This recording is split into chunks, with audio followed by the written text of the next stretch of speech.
하나님 말씀 보겠습니다. 하나님 말씀은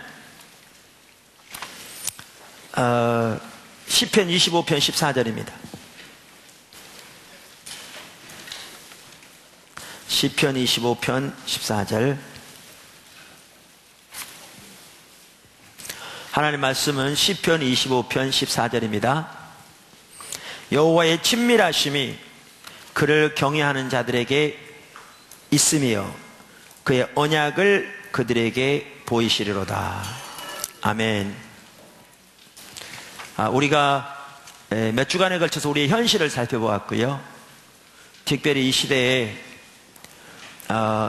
사무엘이 되자라는 부분을 살펴보았고, 그걸 통해서 하나님께서 우리를 부르신 부르심, 또 우리가 어떻게 하나님 앞에 설 것인가를 살펴보았습니다. 지난주에는 그 사무엘의 삶 속의 한 가지가 그 시대를 위한 기도였는데, 그걸 살펴보면서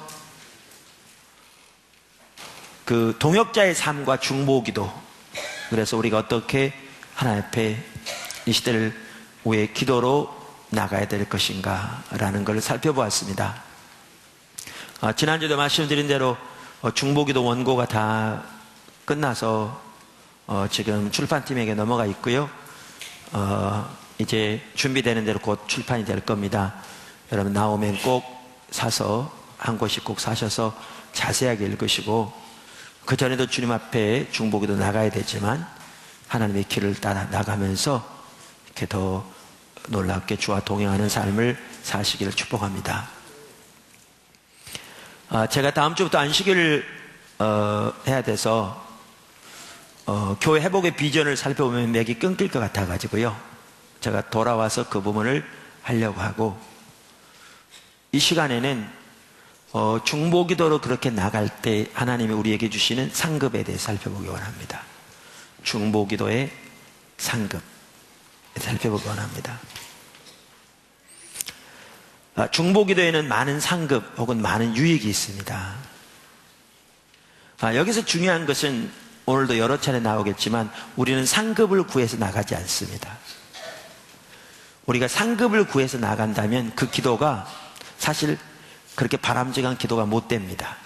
그러니까 자기 목적을 위해 수단으로 나가는 기도죠.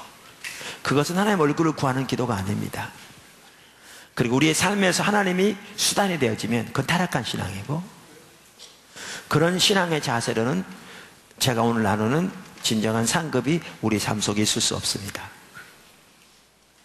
우리는 하나님 그분 자신을 구해서 나가는 거죠. 저 같은 경우에는 이렇게 하나님께 중보기도로 나가는 자세를 이렇게 자주 설명합니다.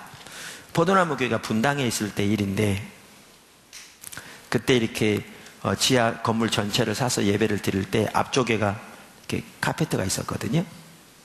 거기 앉아서 기도도 하고 이렇게 할 수 있도록. 그 당시에 하루에 2차례씩 중보기도가 있었어요. 오전, 저녁, 대개 7시, 9시까지. 근데 그날따라 제가 조금 일찍 교회에 나갔어요. 그냥 가서 이렇게 앉아서 주 앞에 기다리기 위해서. 근데 여기 앉아서 아무도 그 자리에 없었죠. 이렇게 기다리는데 저는 전혀 예상치 않았는데요, 하나님 갑자기 저한테 어떤 감동을 주시냐면, 넌 내 거야 그러시더라고요. 그러니까 성경에 보면 내가 너를 지명하여 불렀나니 너는 내 것이라, 뭐 이런 구절도 있잖아요. 근데 이제 그때 이런 의미 같았어요. 제가 지금 여기 앉아있는 것이 뭐 내 문제 해결해 달라고 온 것도 아니고, 내 목표 가지고 와서 그거 이뤄달라고 줄기차게 구하러 온 것도 아니고, 하나님을 사랑하기 때문에 주님 알기를 구하고, 특별히 주님의 마음에 있는 그 주님의 뜻을 가지고 그 뜻이 이루어지도록 기도하기 위해서 와 있는, 그리고 하나님의 뜻이 이 땅에 이루어질 수 있다면 그것으로 족한 그런 마음으로 여기 앉아 있는데, 하나님은 내가 뭐를 열심히 하고 봉사해서가 아니라 그렇게 주님의 얼굴을 구하여 주 앞에 와 있는 그 자신으로 만족하는, 그런 의미에서 그렇게 말씀하신 것 같았어요. 그러면서 저는 배우게 된 게, 이게 중보기도로 나가는 자세구나. 그게 하나님이 우리에게 원하시는 거구나. 그리고 하나님은 우리가 무엇을 많이 해서 이전에 우리 자신을 기뻐하시는 거죠. 우리를 그렇게 독생자까지 아끼지 아니하여 주실 만큼 사랑하시고, 우리도 그분을 사랑해서 그렇게 주님 사랑하기 원하고, 주님의 뜻이 이루어지도록 기도하기 원하고, 주님의 마음이 있는 곳에 같이 있기를 원해서 주 앞에 와 있는 그 자체를 기뻐하시는. 그러면서 이제 그런 걸 더 배우게 되지요. 근데 그렇게 우리가 하나님 앞에 중보기도로 나가면 하나님 많은 상급들을 주십니다. 이렇게 주님을 따라가면서 이렇게 배우게 된 게 이제 하나하나 이렇게 배워가는 것 중에 하나가 뭐냐 하면, 예수님 말씀대로 주님이 뭐라고 그러셨냐면, 누구든지 자기 목숨을 얻고자 하면 잃을 것이요, 나를 위하여 자기 목숨을 버리면 얻으리라고 그랬거든요. 이게 모든 삶에 다 적용됩니다. 근데 중보기도에 대해서도 그게 적용됩니다. 그러니까 아니면 우리의 기도에 대해서. 무슨 말이냐, 우리가 우리 목적을 정해놓고 그거 이루어달라고 내립다 기도하기 위해서 오는 것은 얻고자 하는 거죠. 자기 목적을 위해 하나님이 수단된 삶이라고요. 그러니까 아까도 말씀드린 대로 상급만 하더라도 그렇게 하나님이 우리의 수단된 그러한 기도 가운데 주어지는 상급은 아니라고요. 그런데 하나님의 우리의 목적이 되어지면, 그리고 우리 기도만 하더라도 하나님의 목적을 붙들고 우리가 그 뜻이 이루어지도록 주 앞에 서면 잃는 자는 얻으리라고 말씀하신 것처럼 하나님의 상급이 우리에게 넘치는 것이죠. 아멘. 자, 그러면 하나님께서 중보기도의 상급을 많이 주시는데요, 그렇게 하나님 앞에 설 때에 많이 주시는데,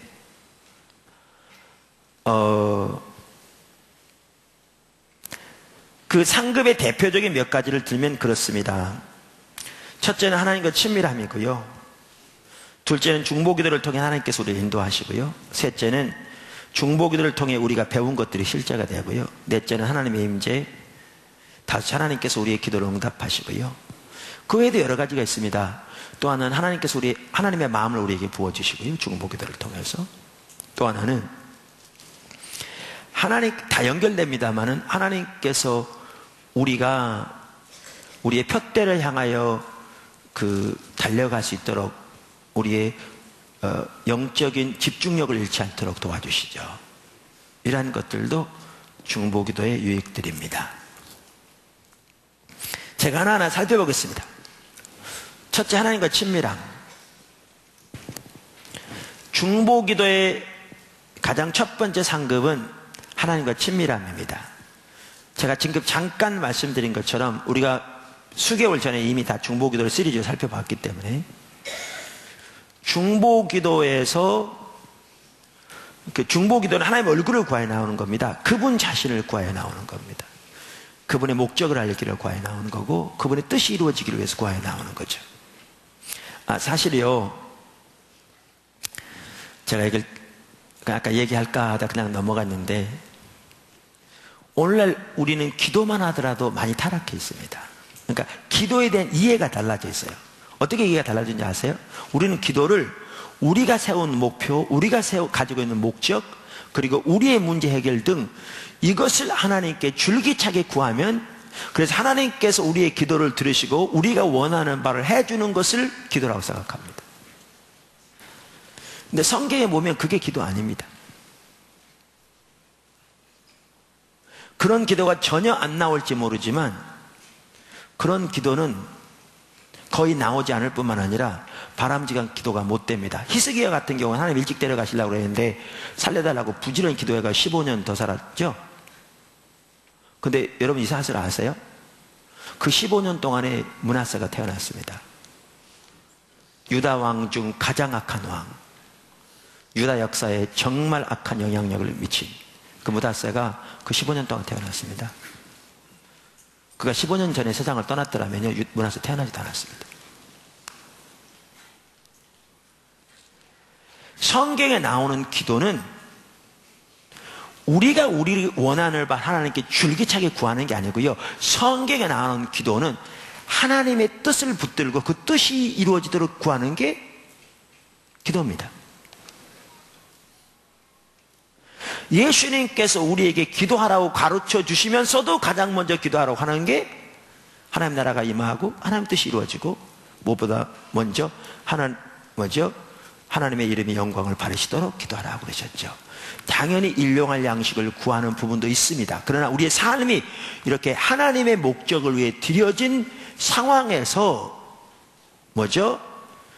우리의 삶에서 일용할 양식을 위해서도 구하는 자리가 있죠. 만약에 우리의 삶이 하나님께 드려지지 않는 상황에서 우리의 목적과 목표를 위해 살면서 그저 그것 채워달라고 구하는 것은 옳은 신앙도 옳은 기도도 아닙니다.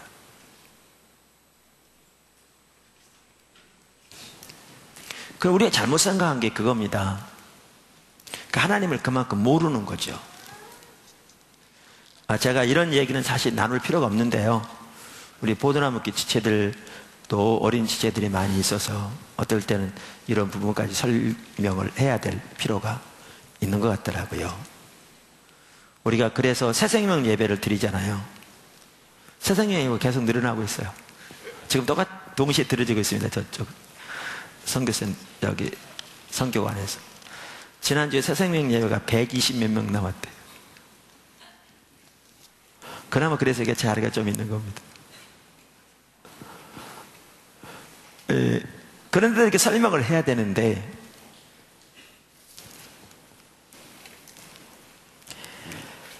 여러분, 성경에 의하면요,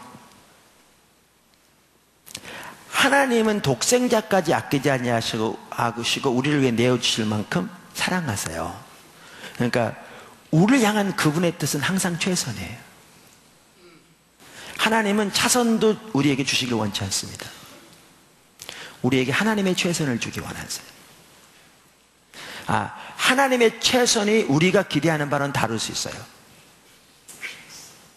우리는 한 치 앞도 모르는 사람이잖아요. 근데 하나님은 최선을 주기 원하세요. 뿐만 아니라 하나님은 무에서 천지를 창조하신 분이기 때문에 전능하세요. 그래서 그분이 말씀하신 것을 능히 이루시는 분이세요. 그분은 영원 전부터 영원 끝을 한꺼번에 알고 계세요. 그래서 그분의 뜻은 온전해요. 무슨 얘기냐? 우리가 우리 계획을 세워놓고 우리의 목적 이루어달라고 줄기차게 구해서 그것이 이루어지는 게 최선의 삶이 아니고요, 하나님의 뜻을 발견해서 거기에 삶이 드려지는 것이 우리의 신앙이고, 그것이 최선의 삶이에요. 그게 최선의 삶이에요. 저는 고등학교 2학년 때 부름을 받아가지고요, 주의 종으로, 고등학교 2학년 때가 3학년 때인가, 제가 휴학을 했기 때문에 2학년 2번 다녔거든요. 병 때문에 휴학해가지고. 그래서 부름받아가지고 그 이후로 제가 주의 종으로서 제 삶 외에는 다른 삶을 생각해 본 적이 없는데요, 저는 제가 주의 종이 된 것을 정말 기쁘게 생각하고 만족하게 생각합니다. 그런 분은 거의 없겠지만 대접 잘 받아서 그렇지, 그럴 분이 혹시 계시다면, 제가 오늘까지 오도록 대접 잘 받는 그런 삶만 사는 것은 전혀 아니었습니다. 많은 어려움도 역경도 있었고요, 많은 힘든 일도 있었죠. 그러나 외부적인 게 중요한 게 아니고 하나님이 우리를 있으라고 하는 그 자리에 있는 게 그것만큼 보람되고 기쁘고 삶에 의미가 있고 만족하는 삶은 없습니다. 하나님의 뜻이 항상 최선입니다. 그러니까 기도만 하더라도 성경에 보면 우리가 원하는 걸 하나님께 줄기차게 구해서 얻어내는 게 기도가 아니고요, 기도를 통해 하나님을 구하고 하나님의 뜻과 의중을 구하며 그 뜻이 이루어지도록 기도하는 가운데 그분이 우리에게 그분의 뜻과 의중을 알리시면 우리가 우리의 삶을 조정해서 그곳에 함께 할 때 거기에 하나님의 은혜, 하나님의 생명, 하나님의 뒷받침, 하나님의 임재, 성경이 말하는 그 모든 하나님의 역사가 함께합니다. 함께합니다. 오늘 이상하게 진도가 지금 옆으로 가버렸습니다. 제가 사역만 하더라도요, 제가 처음 교회를 개척할 때 나름대로 교회를 세워보려고 열심히 했거든요.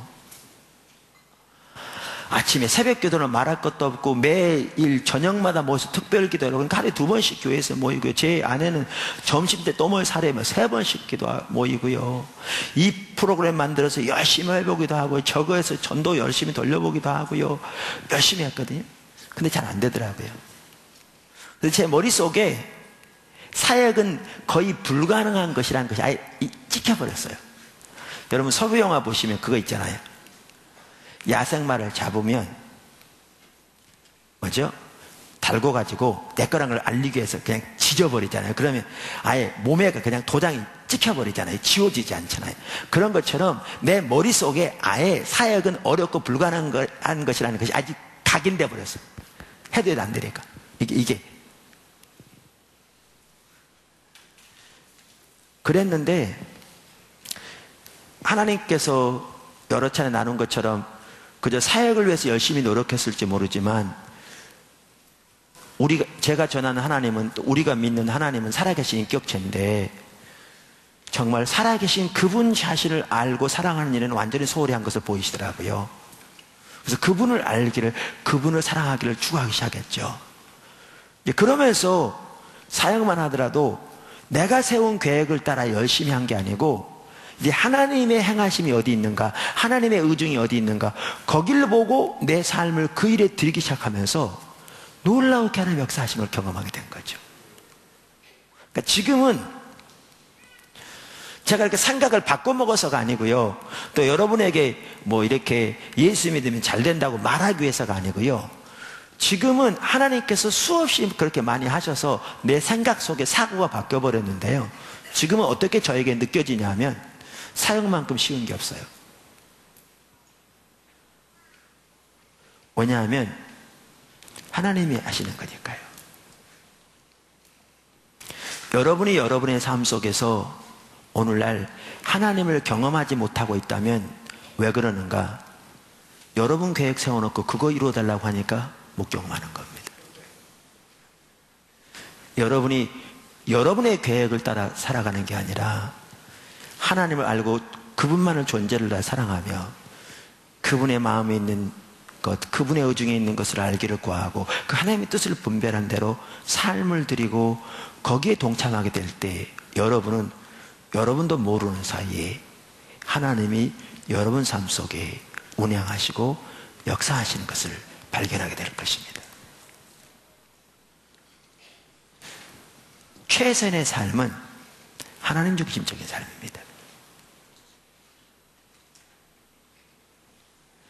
그래서 기도만 하더라도 우리는 성경이 말하는 참다운 의미의 기도로 이해가 바뀌어야 합니다. 기도로 바뀌어야 합니다. 지금까지는 가로로 보충 설명이었고요. 그래서 중보 기도는 하나님 그분 자신을 구하여 나가는 기도고 그분의 뜻과 의중을 구하여 나가는 기도고 그 뜻이 이루어지도록 구하는 기도이기 때문에 여기에 많은 상급이 있는데 하나님이 주신 상급 중에 하나가 뭐라고 그랬죠? 하나님과의 친밀함이라 이렇게 말씀드렸습니다. 성경에 보면 우리가 하나님께 가까이 가면 하나님도 가까이 오신다 이렇게 되어 있고 우리가 하나님을 찾고 찾으면 만남 받으리라 이렇게 되어 있기 때문에 중보 기도는 하나님 그분을 구하는 기도니까 하나님이 오시거든요. 그러니까 주님이 오신다는 말은 그분을 우리에게 주신다는 말이에요. 그게 다른 말로 표현하면 하나님과 친밀한 교제를 우리에게 주신다는 거죠. 작은 첫 번째 친밀함의 의미. 그럼 하나님과 친밀함이란 말은 무슨 말인가? 친밀한 교제라는 말은 무슨 말인가? 오늘 본문 말씀을 제가 시편 25편 14절에 읽었는데요. 그 이유는 거기에 보면 친밀함이란 말이 무슨 뜻인가를 알 수 있거든요. 거기에 보면 나오죠. 친밀하시는 말이 여호와의 친밀하심이 그를 경외하는 자들에게 있으며 그의 언약을 그들에게 보이시리로다. 친밀함이란 말은요, 한마디로 회의라고 말했어요. 회의. 무슨 뜻이냐? 여기 지금 시편 25편 14절에 여호와의 친밀하심이 이렇게 돼 있잖아요. 이 친밀하심이라고 번역된 이 단어는 히브리어로 소드라는 단어입니다. 한 주석 책에 보니까 이렇게 나와 있더라고요. 몇몇 학자들의 의견을 종합해서 여호와의 친밀함 그러면서 여기서 친밀함에 해당하는 히브리어 소드는 본래 비밀회담을 의미한다. 여기서는 여호와께서 그를 경외하는 자에게는 아무런 비밀도 없이 그의 뜻을 보이신다는 의미로 사용되었다. 따라서 이 말은 비밀스러운 교제, 은밀한 관계를 뜻한다. 이렇게 되어 있어요. 또 그 구절에 보니까 그 학자는 그의 언약을 그들에게 보이시리로다. 이 말에 대해서 말하면서 이게 보이시리로다에 해당하는 히브리어 야단 알다는 말이거든요. 단순히 지식적으로 안다는 의미가 아니라 경험적으로 아는 것, 곧 체험적 지식을 의미하는 말이다. 따라서 이 구절은 저들이 하나님의 언약의 비밀을 더욱 깊고 풍부하게 체험하고 알게 될 것이라는 의미이다.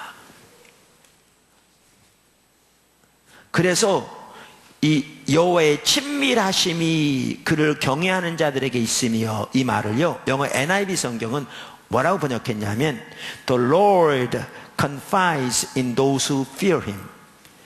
주님은 그를 경외하는 자와 상의하신다. 이렇게 번역하고 있고요.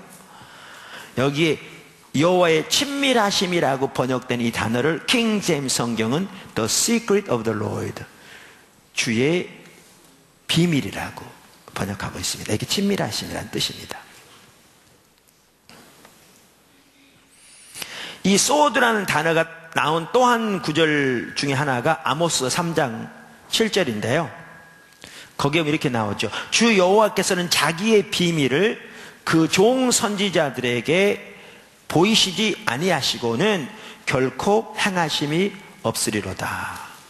여기에 자기의 비밀을 이라고 했는데 그 비밀이라는 단어가 아까 시편 25편 14절에서 여호와의 친밀하심이라고 번역한 단어와 똑같은 소드라는 단어입니다. 그러면서 그 하나님의 비밀을 혹은 친밀하심을 누구에게 주신다고요? 선지자들에게. 근데 우리가 과거에 살펴본 것처럼 중보기도는 선지자적 소명이다. 이렇게 살펴보았죠. 아까 똑같은 주석의 학자는 이 구절에 대해서 이렇게 주석을 달았더라고요. 똑같은 사람이 했는지는 제가 확인하지 않았고요. 같은 주석에 이 구절에 대해서는 이렇게 말했습니다. 한편 비밀에 해당하는 히브리어 소드는 은밀한 협의, secret counsel, 은밀한 협의란 의미를 가지고 있어서 밀접한 관계에 기초한 적극적인 의논을 의미한다. 뿐만 아니라 하나님이 사랑하는 사람에게 깊은 관계성을 통해 미리 알려주는 계획을 가리키기도 한다. 하나님과 이런 관계에 있으므로 선지자는 하나님의 말씀을 백성들에게 전달할 수 있다. 한편 하나님의 심판에는 그에 앞서 항상 경고가 있다. 노아 시대의 홍수 심판도 그러했고 소돔과 고모라가 멸망할 때에도 미리 경고되었다. 이렇게 말하고 있죠. 이게 친밀함입니다. 그러니까 제 말은 오늘날 중보기도자들이 구약의 선지자들과 같은 사람들이다, 그 얘기는 아닙니다. 제 얘기는 오늘날 중보기도자들에게 이런 하나님과의 친밀함을 허락하시는데, 그 친밀함이란 말 의미는 정도의 차이는 있을지 모르지만 이런 의미이다 라는 것이죠. 아멘. 자, 성경적인 예들을 보겠습니다. 성경에 이런 예들이 많습니다. 오늘은 몇 가지만 보고 넘어가겠습니다. 첫 번째 예가 아브라함의 예입니다. 아브라함의 예. 성경에 보면 아브라함을 선지자라 부르고 있습니다. 창세기 20장 7절. 근데 일반적으로 선지자는 하나님의 말씀을 받아 사람들에게 전하는 자인데, 성경의 창세기에 아브라함이 하나님의 말씀을 받아서 사람들에게 전했다는 얘기가 없습니다. 있었는지 모르지만 성경에 기록 안 되어 있습니다. 근데 아브라함은 기도하는 자였습니다. 소돔을 위해 기도했죠. 그러니까 아브라함은 중보기도자였습니다. 자, 그러면서 창세기 18장 17절에서 17절, 20절, 22절을 보면 이렇게 말합니다. 여호와께서 이르시되 내가 하려는 것을 아브라함에게 숨기겠느냐. 보십시오. 이게 친밀함입니다. 내가 하려는 것을 아브라함에게 숨기겠느냐. 22절. 그러면서 이제 소돔에 대한 계획들을 말씀하기 시작하시죠. 여호와께서 또 이르시되 소돔과 고모라에 대한 부르짖음이 크고 그 죄악이 심히 무거우니 내가 이제 내려가서 그 모든 행한 것이 과연 내게 들린 부르짖음과 같은지 그렇지 않은지 내가 보고 알려 하노라. 그 사람들이 거기서 떠나 소돔으로 향하여 가고 아브라함은 여호와 앞에 그대로 섰더라. 여호와의 사자, 하나님이 오신 거죠. 그 앞에 선 거죠. 그러면서 아브라함이 한 게 뭐였어요? 하나님의 뜻과 의중을 따라 그 소돔을 위해 기도하게 되죠. 용서해달라고. 그의 중보기도가 나옵니다. 이처럼 아브라함은 중보기도자였는데 그에게 하나님의 친밀함을 주셨던 것을 볼 수 있죠. 하나님께서 아브라함에게 친밀함을 허락하신 것이 중보기도 때문만은 아니었습니다. 그러나 중보기도는 중요한 한 부분이었습니다. 여러분 성경을 자세히 보십시오. 정말 중요한 한 부분이었습니다. 그것이 아브라함이건 모세건 느헤미야건 예레미야건 사무엘이건 정말 중요한 한 부분이었습니다. 그리고 하나님이 그들에게 친밀함을 허락하셨습니다. 중보기도만 하더라도 좋은 예입니다. 아브라함의 기도를 보십시오. 하나님의 뜻과 의중에 있는 것을 붙들고 기도합니다. 그것을 토대로 해서. 여러분 잘 아시는 내용입니다. 하나님, 소돔에 의인 50명만 있어도 그들을 같이 멸하시겠습니까? 답변은 내가 소돔에서 의인 50명을 발견하면 그들로 인해 소돔을 멸하지 않겠다. 하나님 죄송한데요, 40명만 발견하면 어떻게 하시겠습니까? 내가 40명만 발견해도 멸하지 않겠다. 하나님 정말 죄송한데요, 다시 한 번만 요청합니다. 30명을 하시면 어떡하겠습니까? 그래서 10명까지 내려옵니다. 하나님 말씀하십니다. 내가 소돔에서 의인 10사람만 찾아도 그 땅을 멸하지 않겠다. 어떻게 보면요, 소돔을 용서해달라는 아브라함의 기도는 응답되지 않은 것 같아요. 심판이 왔거든요. 근데 거기 내용을 자세히 보시면 아브라함이 하나님의 뜻에 동의할 수밖에 없었어요. 그리고 한편으로는 하나님이 아브라함이 동의할 때까지 기다리셨어요. 한편으로. 어떤 분은 저한테 잘못 말할지 몰라요. 하나님은 주권자 하나님이신데 무슨 사람의 동의가 필요하냐? 정확하게 제가 하는 말이 그 말입니다. 하나님은 어느 누구의 동의도, 어느 누구의 승인도, 어느 누구와도 의논할 필요가 없는 분입니다. 그분은 주권자 하나님입니다. 주권자란 말은 그분이 원하시는 일을 그분이 원하시는 때에 그분의 방법대로 행하시는 분이라는 겁니다. 그게 주권자라는 뜻입니다. 어느 누구와도 의논할 필요도, 어느 누구의 조언을 받을 필요도, 어느 누구의 승인을 받을 필요도 없습니다. 근데 친밀함이 뭐냐? 그런데 하나님이 하나님의 사람들에게 하나님의 계획을 알리시고 친밀한 교제 가운데서 적극적인 의논을 하신다고 아까 표현했잖아요.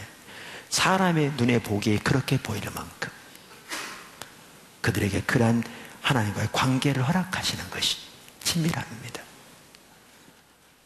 아브라함이 동의할 때까지 하나님이 기다리셨어요.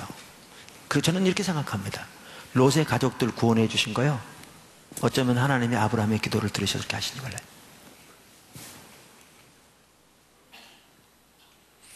모세, 잘 압니다. 모세는 대표적인 중보기도자 중에 한 사람이었거든요. 예레미야 15장 1절에 보면, 지난주에도 말씀드렸습니다마는 하나님이 예레미야에게 유다 백성을 위해 기도하지 말라고 그랬어요. 그러면서 뭐라고 하시냐면, 모세와 사무엘이 내 앞에 선다 할지라도 내가 그들의 기도를 안 듣겠다 그러세요. 그러니까 예레미야 시대까지만 해도 수많은 하나님의 사람들이 있었는데, 하나님이 예레미야에게 그동안 있었던 하나님의 사람들 중에 대표적인 중보기도자 두 사람을 드는데, 그 중에 한 사람이 누구냐? 모세예요. 다른 한 사람이 사무엘이고. 근데 그 모세에게도 하나님은 놀라운 친밀한 교제를 허락하셨던 걸 볼 수 있어요. 사실 출애굽기 33장에 보면 그게 잘 나오죠. 모세가 해막에 들어가 기도할 때에, 이것도 보세요. 여기 보십시오. 모세가 중보기도 때문에만, 모세의 중보기도 때문에만 하나님이 그에게 친밀함을 허락하신 것은 아니었어요. 그러나 중요한 한 가지는 그의 기도였어요. 회막에 그가 들어갔을 때에 하나님이 영광 중에 임하셔서 사람이 친구와 대화하듯 그와 말씀하셨다고 그랬는데, 이것도 언제 그렇게 하셨느냐? 그가 회막에 나가 하나님의 얼굴을 구하며 기도할 때. 여러분, 사도행전에 보아도요, 고넬료에게 베드로를 데려다가 하나님의 말씀을 들으라고 천사를 보내서 말씀하셨는데, 언제요? 정해진 기도 시간에. 베드로가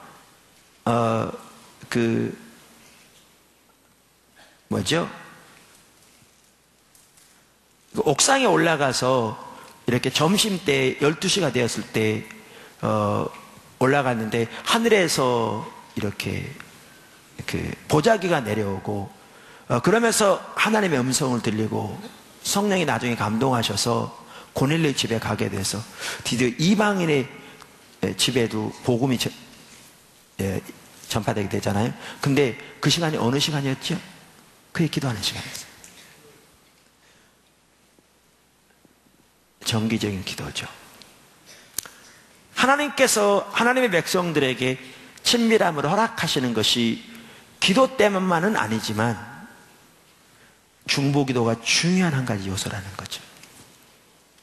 그리고 하나님께서 자신과 자신의 목적과 의도를 나타내시는 핵심적인 시간 중에 하나가, 단순히 그 시간만은 아니지만 그 중요한 시간 중에 하나가 어느 시간이냐? 중보기도 시간인 거죠. 특별히 정기적인 중보기도 시간인 거죠.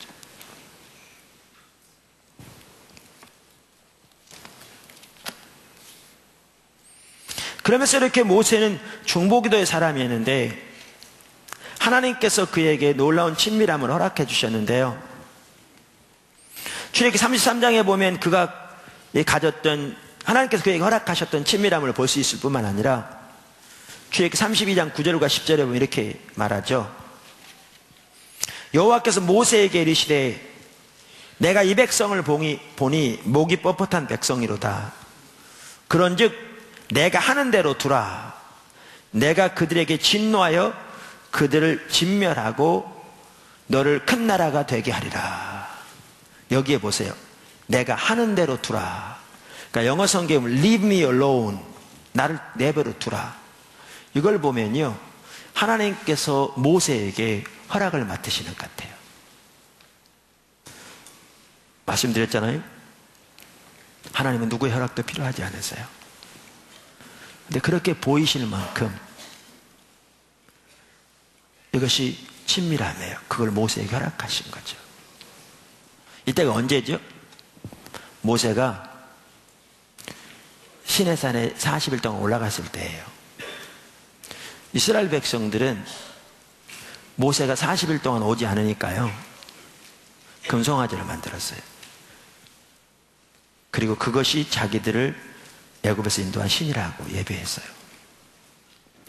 저는 한편에 우리 포도나무 교회가 그 이스라엘 백성들하고 비슷하다고 생각합니다. 사람을 무시해도 분수가 있지 무슨 말이냐 그럴지 모르는데, 많이 안 그렇긴 할 텐데요. 아마 포도나무 교회 제가 6개월만 없으면 교회가 많이 달라질 겁니다. 안 그럴 사람도 많지만, 그러니까 우리가 자라나는 과정에 있지만 지금은 그럴 거라고 생각합니다. 그만큼 사람 중심적인 거죠. 이스라엘 백성들은 애굽에서 그 10가지 재앙 너무나 놀라운 거 있잖아요. 홍해가 갈라진 사건 정말 놀라운 거였죠. 반석이 터져서 그 많은 사람들 먹는 거, 정말 마시는 거 정말 놀라운 일이었죠. 만나 그 엄청난 일을 보았는데도요, 그도 하나님 못 봤습니다. 모세밖에 못 봤어요. 그만큼 인본주의적이었어요. 오늘날 성도들이요, 정말 신앙이 어립니다. 그 한 열매가 뭐냐? 하나님 못 봐요. 사람밖에 눈에 안 보이는 거죠. 그래서 그들이 뭐라고 말했느냐? 우리를 애굽에서 인도해낸 모세가 어떻게 된지를 모르니. 보세요. 우리를 애굽에서 인도해낸 모세가 어떻게 된지를 모르니 우리를 인도할 신을 만들자. 그래서 금송아지 만든 겁니다. 근데 하나님께서 분노하셔서 멸하시려고 하셨죠.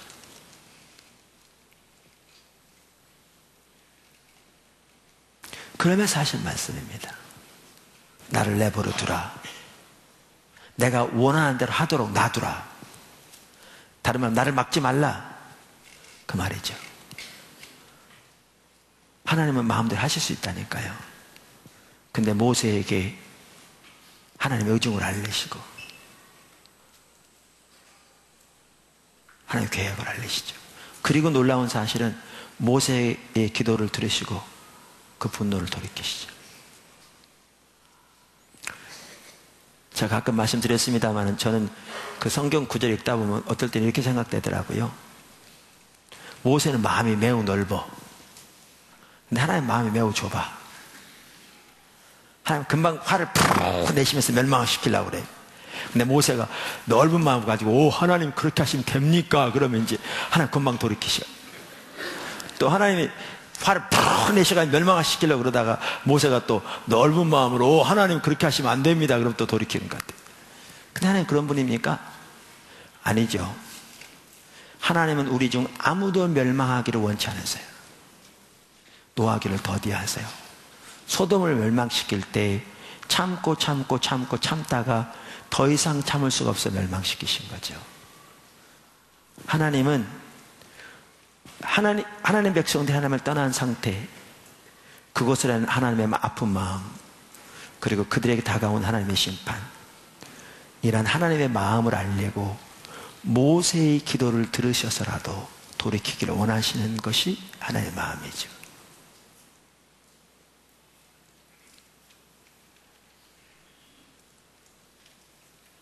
하나님이 오늘날 모세와 같이 그렇게 하나님 앞에 설 사람을 찾고 계신다고 저는 믿습니다.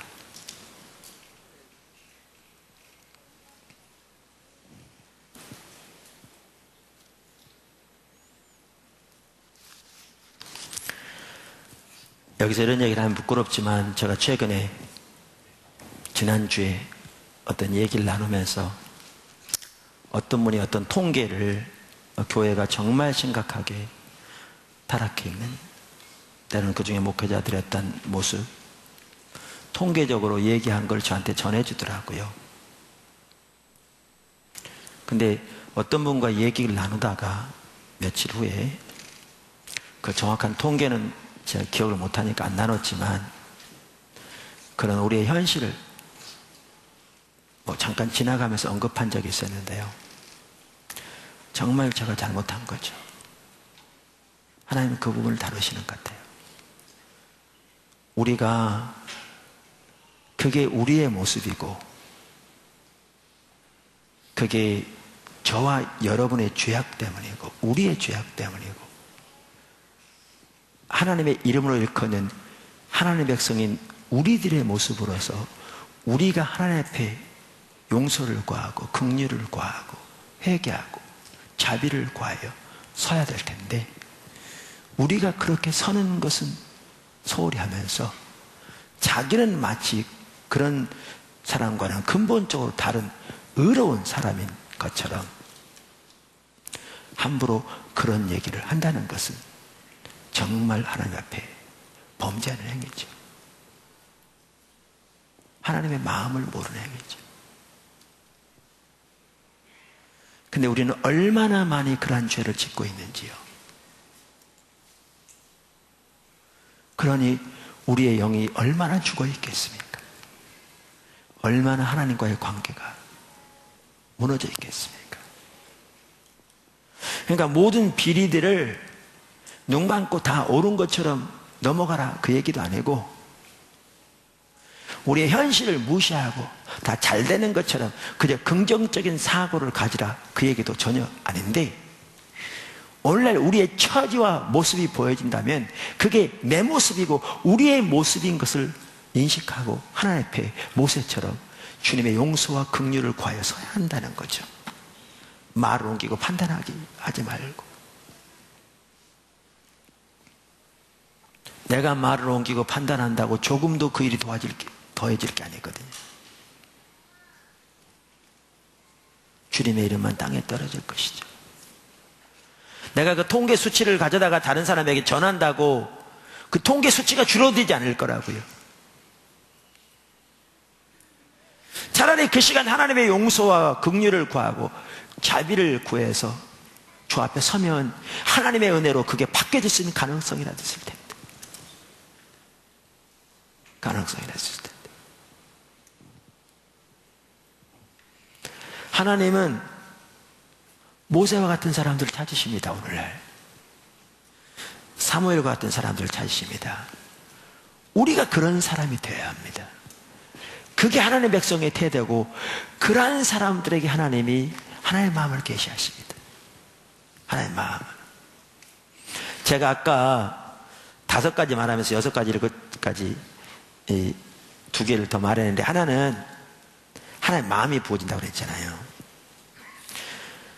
우리가 처해 있는 우리의 상황, 그러니까 우리가 오래전에 살펴볼 때 여러분 기억하지 못할 거예요. 그러니까 목사가 때로는 좋아요. 여러분 설교 다 잊어먹으니까.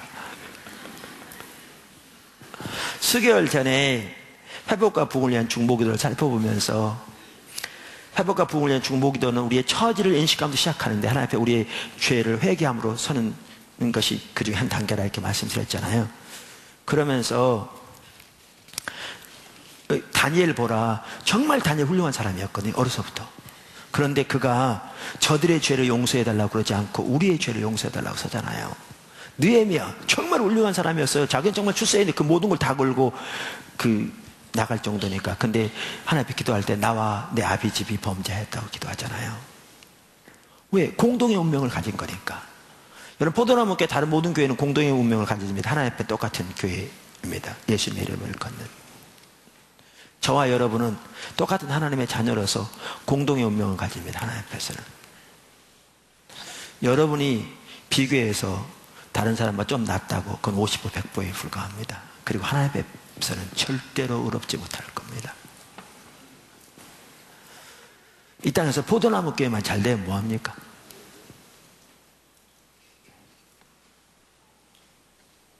모세가 지금 뭐라고 기도하느냐면 하나님이 그러셨거든요. 이 백성이 목이 곧은 백성이로다. 그러니까 새 번역이 개역 개정판에 목이 뻣뻣한 백성이로다. 그러면서 내가 저들을 멸하고 너를 큰 나라가 되게 하리라. 그러니까 이들은 틀렸어. 내가 다 멸하고 너를 통해 새 민족을 이루어서 크게 이루어 가나안 땅 차지하게 할게. 그러잖아요. 근데 모세는 뭐라고 기도합니까? 이 백성을 용서해달라고 기도하죠. 우리는 우리와 똑같은 상태에 있으면서 우리는 다른 사람과 비교하고 우월감을 가지고 우리는 나은 것처럼 그렇게 하기 쉬운데 하나님의 마음을 전혀 모르는 거죠. 그래서 중보기도의 한 부분은 우리의 처지를 인식하고 하나님 앞에 회개함으로 나가는 건데, 이렇게 회개함으로 나가면서 주님의 긍휼과 자비를 구하면서 그때 하나님이 하신 게 뭔지 아세요? 하나님 마음을 부어주신 거예요. 하나님 마음으로 우리에게 부어주세요. 여러분, 우리에게 소중한 것은 하나님의 마음입니다. 과거에 이렇게 집회하다 서로 같이 기도해주고 그럴 때 보면 어떨 때는 이 목사님을 같이 기도하는데 하나님은 그런 감동을 주신다 그러더라고요. 하나님의 마음을 잃으면 다 잃는 것이다. 무슨 얘기냐면 간단히 설명할게요. 바로 지난 주간에 대학 청년부, 중고등부 정말 하나님께 귀하게 함께 하셨어요. 또 보면 정말 많은 아이들이 만져지고 회복되고 정말 귀하게 함께 했어요. 여러분 그 자리에 있어봐야 알아요. 정말 귀하게 함께 했어요. 근데요, 그렇게 함께 하는 걸 볼지 몰라도 하나님의 마음이 부어져야 지금 이들이 하나님의 백성으로서 어떠한 상태에 있으며 이 세대가 어떠한 상태에 있으며 그들 향한 하나님의 마음이 뭐며 저들 향한 하나님의 계획이 뭐며 하나님의 의중이 무엇인가를 알아야 올바로 섬길 수 있어요.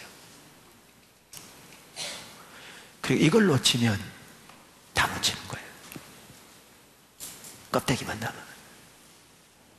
이걸 놓치면 몇 명 모여서 좋은 일이 있어서 이런 일이 이거밖에 안 돼요. 그래서 제일 중요한 것 중에 하나가 뭐냐? 하나님의 마음이에요. 여러분, 오늘날 교회가 처해 있는 상황에 대한 하나님의 마음이 부어진다면 여러분은 교회를 보신 안목이 완전히 달라질 텐데요. 예수님의 피로 값주고 사신 하나님의 교회가, 하나님의 이름으로 일컫는 하나님의 교회가 처해 있는 오늘날의 저와 여러분, 우리의 모습을 보시는 그분의 마음이 우리에게 부어진다면 교회를 보시는 여러분의 눈은 완전히 달라질 텐데, 판단하는 입은 사라질 것이고 가슴을 찢어 그 앞에 애통하게 될 텐데, 우리의 죄를 용서하사 긍휼과 자비를 베풀어 달라고, 주님이 의도하신 대로 저먹고 흠없고 영광스러운 거룩한 교회로 우리를 회복시켜 달라고 기도할 텐데요. 근데 이렇게 회개함으로 나갈 때 하시는 것 중에 하나가 뭐냐면 하나님의 마음을 부으십니다. 모세처럼 나가는 마음을 부으세요. 마음이 부어지니까 더 나가는 거고, 더 나갈수록 마음이 부어지고. 제가 처음 교회에 있을 때 그때 한참 중보기도를 처음 세워가셨는데 모여서 우리의 처지가 보여지고 그래서 회개하고 나가면 그렇게 하나님의 마음이 부어지더라고요. 시대를 보신 하나님의 마음, 우리가 처해 있는 상황과 상태 너무나 좋더라고요. 제가 지난번에도 얘기했나요? 우리 포도나무교회 같이 섬기다가 저기 지금 남아오 가 있는 김소구 형제 있죠? 평신도 선교사. 또 김상은 형제님이랑 그 몇 팀들이 가가지고요, 거기 선교사님 사이로 완전히 바뀌었어요. 하나님이. 그 지역이 아프리카 내에서도 가장 어려운 지역이라고 할 만큼 산산조각 났던 지역이거든요. 선교사 사회가. 우리 팀들이 가가지고 완전히 바뀌었어요. 그래서 이번에 해외 십자가 복음학교는, NW 십자가 복음학교는 2년 전부터 중국 북경에서 하고 있고요. 그 다음에 두 번째 나라로 거기서 해요. 남아공에서, 그 지역에서, 포트 엘리자베트에서. 근데 거기에 계신 선교사님 가정이 단 한 가정도 빠짐없이 다 동참해요. 그분들은 모두가 다 연합됐어요. 완전히 갈라졌네, 사회가. 단 한 가정도 빼놓지 않고 서로 죄를 고백하고 회개하고 용서하고 이렇게. 정말 놀라운 일이 나오고 있죠. 그런데 그 일에 주되게 쓰임받은 인물들이 누구냐? 우리 지체들, 평신도 지체들. 주님을 사랑하고 주의 길을 따라 행하면서 주님께 순종하는 거 배워간 거죠. 관계에서부터 시작해서. 그래가지고 거기에 이제 리더로서 잘 리더 역할을 하는 거죠. 본인 리더라고 저는 생각하지 않고 잘 감당하는 형제가 우리 김석우 형제님이고, 그 옆에서 잘 서포트해주는 형제님 우리 김상한 형제님이고, 같이 연합해서 또 그 김석우 선교사님도 계시고 하는데, 지난번에 중남부 아프리카 선교사협의회 그 여러 나라에 나가는 선교사님들 총협의 회장이셨던 그 선교사님이, 그분은 목사님이고요, 거기에서 20년 이상 사역하셨어요. 나이도요 이 김석우 형제보다 훨씬 많아요. 이분이 저희 듣는 데서 자기는 김석우 형제를, 이 선교사님을 자기 멘토로 여긴다고 그러더라고요. 근데 내가 한 2년 전에인가 안시골로 거기 간 적이 있었어요. 2년 다 됐군요. 그때 얘기를 나누다가, 어떤 얘기를 나누다가 오늘날 교회가 처해 있는 상황, 그러니까 얘기가 나오게 됐어요. 그러니까 나누는데 금방 그 얘기를 듣자마자 그분의 눈에서 눈물이 핑 돌더라고요. 왜 그런 줄 아세요? 그의 마음속에는 하나님의 마음이 있어서 그래요. 그 하나님의 마음이 없으면 그런 일이 일어나잖아요. 그의 속에는 하나님의 마음이 있어서 그래요. 근데 왜 하나님의 마음이 주어진 줄 아십니까? 중보기도로 나가기 때문에. 그래서 우리 팀들이 가서 거기에서 처음부터 했던 게 중보기도를 모임이었어요. 그리고 그 중보기도를 모임을 통해 선교사님들 완전히 깨졌던 게 합해지고 하나 되고 서로 죄를 고백하고 용서하고 화해하고 그런 일이 일어난 거죠.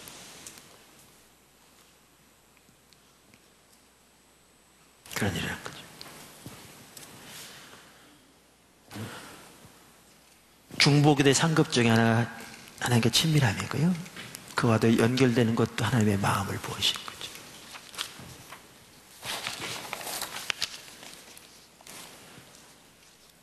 시므온도 마찬가지입니다. 누가복음 2장 25절 30절에 보면 그 내용이 잘 나오죠. 자, 넘어가겠습니다. 집에 가서 읽어보십시오. 왜냐하면 살펴볼 내용도 좀 많이 있어서 넘어가겠습니다. 아까 두 번째 뭐라고 그랬죠?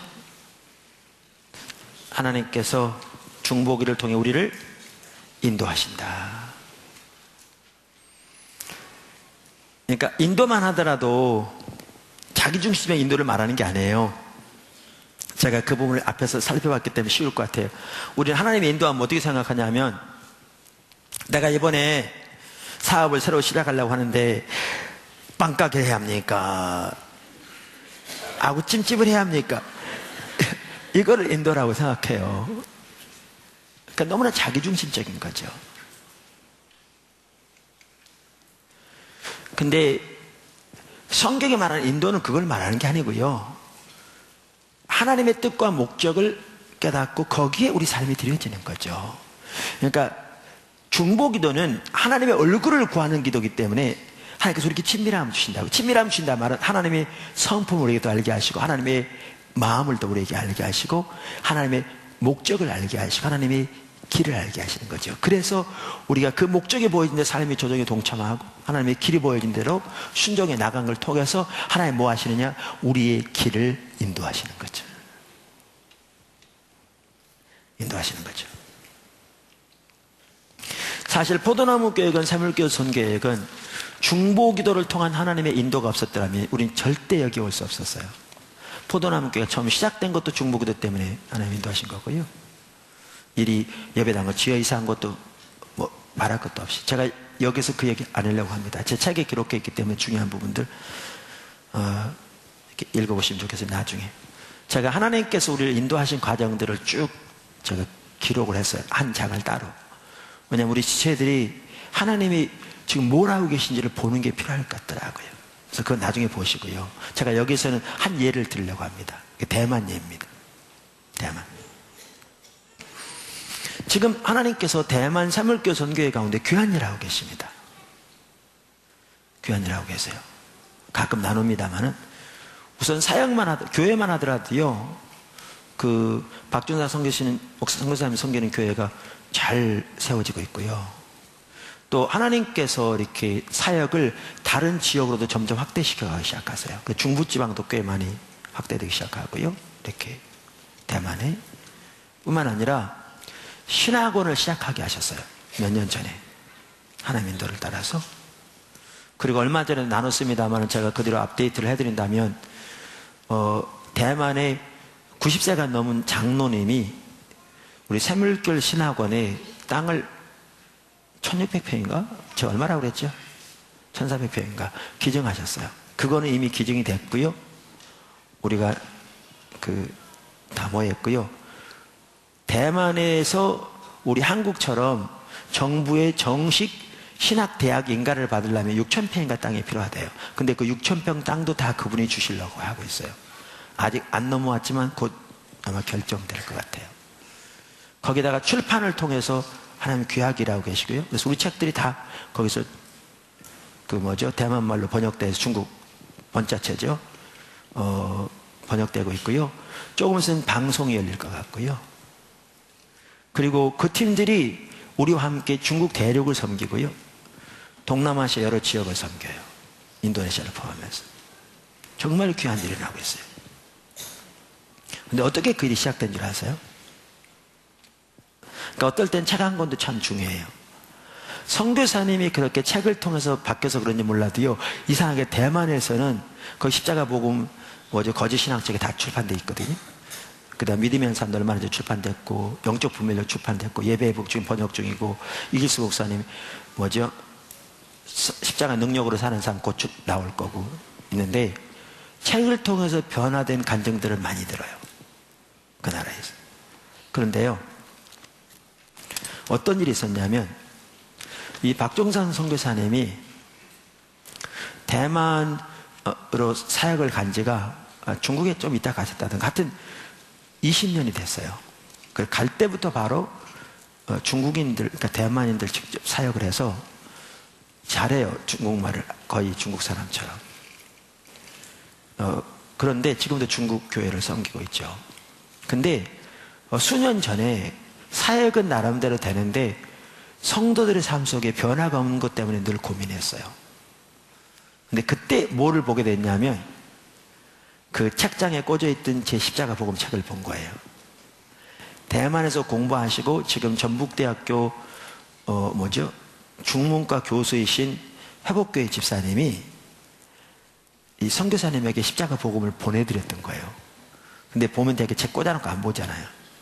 그러다가 그런 상황에서 사모님이 꺼내서 보게 되는데 책을 보자마자 끝까지 다 읽은 거예요. 그리고 선교사님 다 읽고. 그래서 자기들이 길이 보인 거죠. 그리고 곧바로 여기 컨퍼런스 때 찾아왔어요. 하나님 은혜를 많이 주셨어요. 곧바로 우리들 와달라는 저를 못 갔고 여기서 목사님이 가셨어요. 그러면서 그 선교사님 하나도 뭐 하게 됐느냐, 그게 보여진 거죠. 제가 처음에 그랬던 것처럼 나름대로 사역은 열심히 했을지 모르지만 우리 주님의 살아가신 인격체인데 정작 그분을 알고 사랑한 일을 완전히 소홀한 게 보여진 거죠. 그분에게. 그래서 그분이 수년 전에 교회에게 선포하기를 앞으로 1년 동안은 어떤 프로그램도 안 합니다. 다 내려놓은 거예요. 그러니까 예배를 안 드리는 게 아니라 교회 모든 프로그램 진행하는 거 중단한 거예요. 그리고 뭐 하기 시작했냐, 저는 이번에 들었어요. 인도네시아 같이 가가지고 그분이 얘기한 걸 들었어요. 그전에 그 얘기 못 들었어요. 하루에 6시간씩 10달 동안을 주님을 찾았대요. 기타를 치면서 예배하면서 주님 얼굴 보였대요. 얼마나 했든지 하루에 6시간씩 10달 하면 이 손가락이 다 헤어질 만큼 그렇게 주님을 찾았대요. 주님 그분을 알기를 구했대요. 그렇게 주님의 얼굴을 구하는 사람으로 전하는 다음에 수년 전에 여기 여기서 전국 십자가 성령 컨퍼런스 할 때 중보기도에 대해서 한 적이 있어요. 그때 우리가 기도할 때 그 하나님의 은혜가 나눠질 거라고 그런 감동 주셨거든요. 그때 하나님 참 귀하게 함께 하셨죠. 우리가 그 2주 동안 하는 NWS 학교들이 있잖아요. 십자가 보험학교, 성령학교, 이렇게 예배 중보기도 학교, 여러 학교들이 있는데 제가 여러 학교들을 섬겨보지만 가장 많이 함께 하신 사역 중에 하나, 학교 중에 하나가 뭐냐면 예배와 중보기도 학교예요. 그러니까 그만큼 하나님의 마음이 거기 있는 걸 옆에 섬기면서 알겠어요. 그리고 예배와 중보기도 학교 때가 되면 어느 때보다 뭐에 대한 감동이 많이 주어지냐면 부흥에 대한 감동이 많이 주어져요. 그러니까 이게 연결되는 걸 이렇게 체험적으로 느껴요. 그런데 그때 그 컨퍼런스 할 때에도 하나님 정말 함께 하셨는데 그 대만 팀들에게도 강력하게 내려부으셨어요. 이번 돌아가서 중보기도를 시작했거든요. 근데 하나님 부흥이 곧 올 것 같더래요. 밤 11시에 11시 넘어서 왔을 거예요. 지금 하나님 부흥이 곧 올 것 같아요. 빨리 들어오라고. 근데 제가 스케줄을 조정할 수 없어가지고 이기스 목사님 조정에 들어갔어요. 그래가지고 집회를 했는데 부흥은 안 왔어요. 근데 제 얘기 다 들으세요. 그때부터 중보기도를 모이기 시작했는데 처음에 성도들이 좀 모였어요. 더 많이. 그러다가 우리나라 사람들이 많이 그렇듯이 중보기도로 모이면 뭔가 이런 제목 내놓고 저런 제목 내놓고 자기 문제로 기도하고 뭐 이렇게 생각했는지 몰라도 이제 그렇게 생각하는 사람들은 빠지고요. 어떤 사람들만 남게 되냐면 정말 주님 얼굴을 구하는, 주님을 알기를 구하는, 그분의 마음이 있는 것을 알기를 구하는, 그리고 그 뜻이 이루어지도록 구하기를 원하는 그런 사람들이 모이기 시작했어요. 잘 들으세요. 그때부터 주님이 그들을 인도하기 시작하셨어요. 그들의 사역을 인도하기 시작하시고요. 그의 길을 지도하고, 그래서 그 결과로 신학원이 생기게 됐고요. 그래서 그 결과로 대만에 뭐죠? 실업인 선교회가 생기세요. 그 세목교 선교회. 그리고 지금 이 일들이 놀랍게 진행되고 있는 거죠. 하나님의 얼굴을 구하는 삶으로 돌이켜서 중보기도로 나갈 때 하나님의 인도하심이 되어지는 거죠. 포도나무 교회가 그랬고요. 세목교 선교회 때까지 그랬고요. 그러면 저는 이렇게 인식이 좀 바뀐 게 뭐냐면, 제가 과거에도 이런 설교를 많이 하면서 중보기도가 교회 가운데 세워진 게 필수다 이런 얘기를 자주 했어요. 근데 저는 지금 바뀌었어요. 어떻게 바뀌었냐? 중요하다 그렇게 말했어요. 어떻게 바뀌었냐?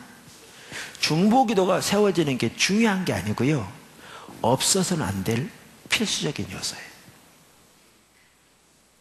여기도 더 달라져요. 제가 이런 얘기를 나누면 어떤 목회자들은 그래, 우리 교회 가운데도 하나님의 인도가 함께 하시기 위해서 하나님의 주권적인 통치를 가지고 주님이 앞서가신 게 이루어지기 위해서 중보기도 세워야지. 이거요, 타락한 거예요. 그거는 수단을, 그러니까 자기 목적을 위해 수단으로 구하는 거예요. 이거는 프로그램에 불과해요. 이건 의미 없어요. 그게 아니라 목회자부터 하나님의 얼굴을 구해서 주님을 알기를 구해서 주님의 뜻, 마음에 있는 것을 붙들고 그 뜻이 이루어지도록 기도하기 위해서, 그리고 그 뜻이 이루어졌다면 그것으로 좋게 해서 그렇게 주님을 구해서 오고 성도들이 그렇게 모여서 주님을 찾기 시작할 때 주님의 통치가 운행하시는 거예요. 아까 처음에 시작할 때 말씀드렸잖아요. 얻고자 하는 자는 잃을 것이요 나를 위하여 자기 목숨을 잃으면 얻으리라. 그렇게 돼요. 이건 개인이건 교회가 마찬가지입니다. 하나님께서 중보기도를 통해서 우리를 인도하십니다. 세 번째, 뭐라고요? 중보기도를 통해 어떻게 해요? 우리가 배운 것들이 실제가 됩니다. 우리가 배운 것들이 실제가 됩니다. 재미있는 얘기 하나 해드릴게요. 지금은 이제 포도나무교회에 방문한 분들도 많고요. 또 이렇게 그렇지 덜 보여요. 근데 이제 이전에는 또 수가 더 적을 때는 제 눈에 더 이렇게 또렷하게 그런 게 딱 눈에 들어왔어요. 뭐냐면 이런 거예요. 그러니까 포도나무교회 올 때, 지금은 이제 교회도 커지고 하니까 누가 지나가다 오기도 하고 뭐 소문 듣고 오기도 하고 그러는데, 과거에는 포도나무교회 이렇게 누가 외부에서 올 때는 어떻게 왔느냐 하면, 누가 소개로 아니면 방송을 보고 이제 소위 말하면 은혜를 받고 인터넷 들어갔더니 거기에 설교들이 있어서 설교 듣고 은혜를 받고 온 거예요. 자, 그럼 이런 분들 같은 경우는 어떤 특징이 있냐면, 딱 오면 눈이 반짝반짝합니다. 뭐냐면 너무나 신선하다는 거죠. 신앙의 본질이 어떻고, 거짓 신앙책이 어떻고, 어떻게 믿음의 한 삶, 은혜의 한 삶, 이렇게 생각하니까 너무나 신선하다는 거죠. 눈이 반짝반짝합니다. 그래서 자료도 앞자리 앉습니다. 근데 이제 그 중에 일부는 이제 시간이 지나면서 이제 눈꺼풀이 내려가기 시작합니다. 그리고 어떡하냐? 점점 뒤로 갑니다. 근데 어떤 사람은 아예 그냥 떠나기도 합니다. 왜 그런 줄 아세요? 정보를 얻으려고 해서 그래요. 신앙의 길을 배우는 건 중요한데 그 길은 살기 위한 건데 정보를 얻으려고.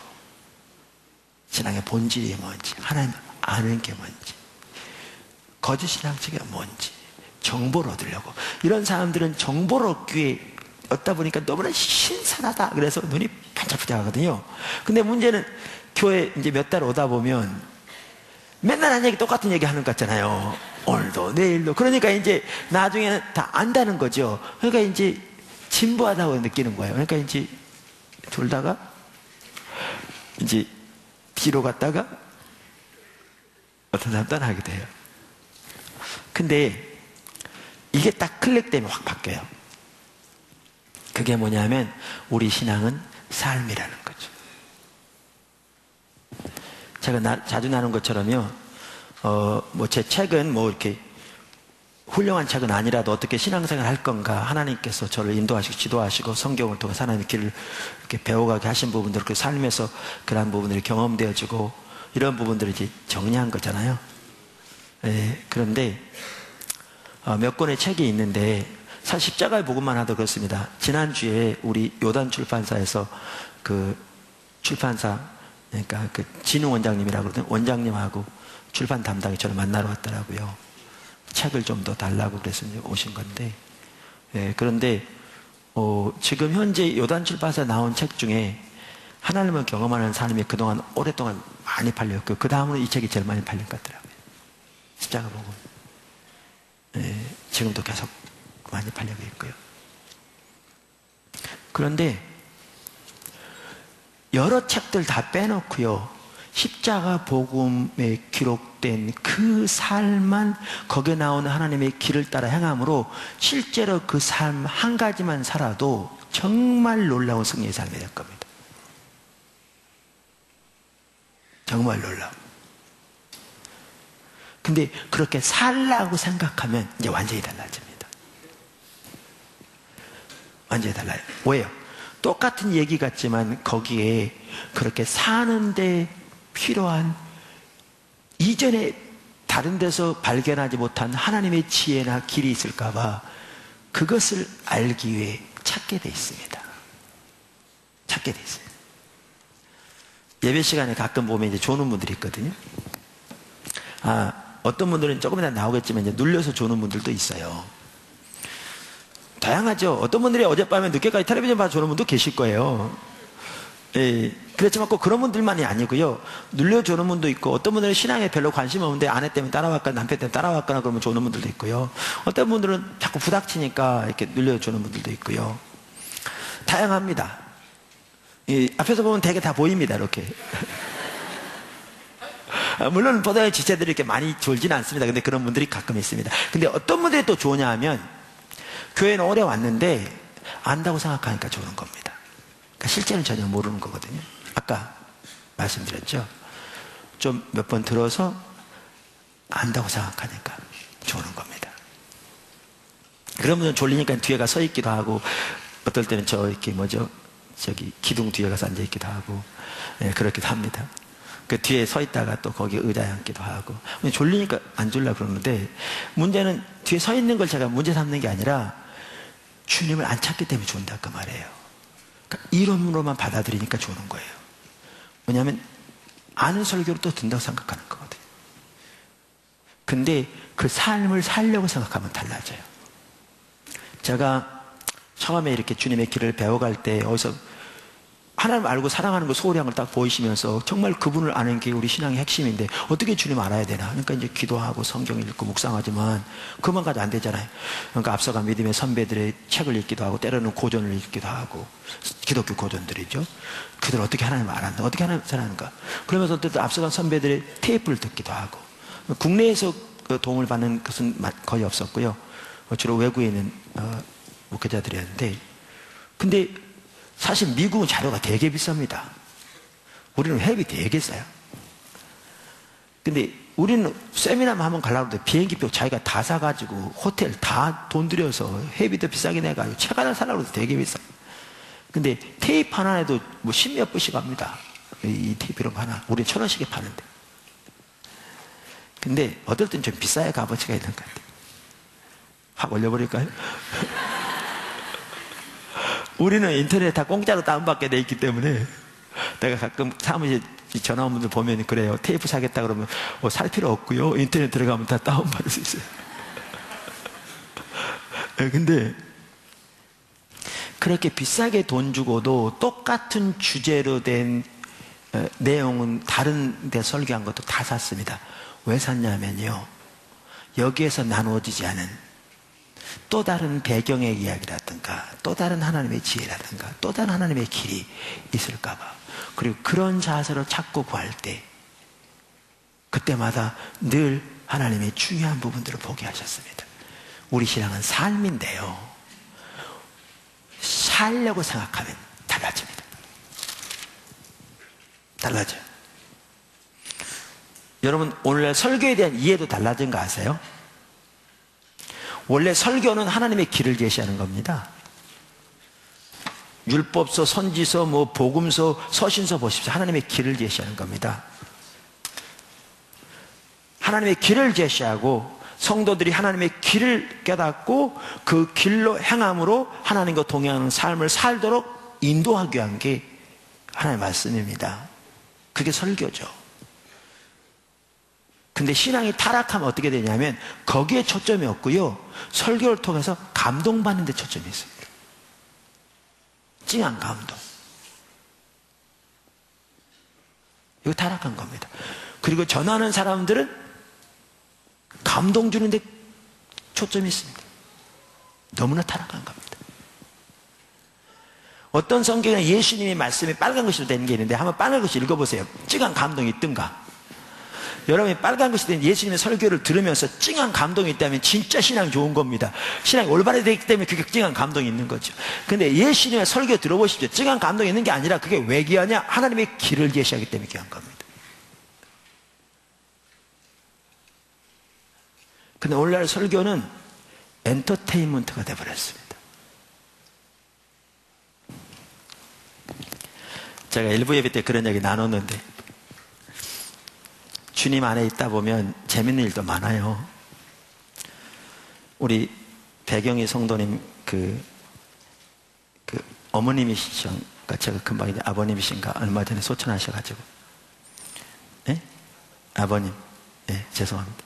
소천하셔가지고, 우리 거기 갔다 오다가 국립극장을 지나왔잖아요. 오는 길이니까. 근데 거기에 백조의 호수 간판이 크게 있었어요. 그때 제 아내가 오면서 그런 거예요, 차에서.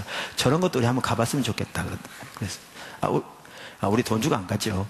근데 그러길래, 그래, 내가 언제 한번 저런 거 하면, 그럼 한번 같이 가지 뭐. 그랬거든요. 그건 잊어먹었어요. 지난주에 CBS에서 저한테 백조여수 로얄석 한 장당 20만원짜리 2장이 왔어요.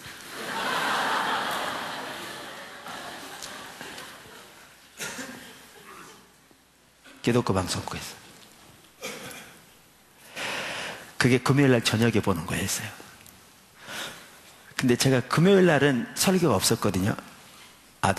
중고등부 원주가 섬기는데, 그래서 속으로 오전에 장미화 성도님 입관 예배 거기서 원주에서 충주로 가서 드리고 거기 갔다 올까 생각도 했어요. 근데 저도 마음이 좀 그랬는데 제 아내가 이렇게 전쟁 중인데 우리끼리 거기 가면 되겠냐고. 그래서 맞다. 그래서 우리 박정규 간사에게 줬죠. 신혼부부 그러니까 좀 다녀오라고. 다른 분에게 먼저 문자를 보냈는데 그날 오이코스라고 그래서 제가 다른 건 얘기 안 하고 그랬는데,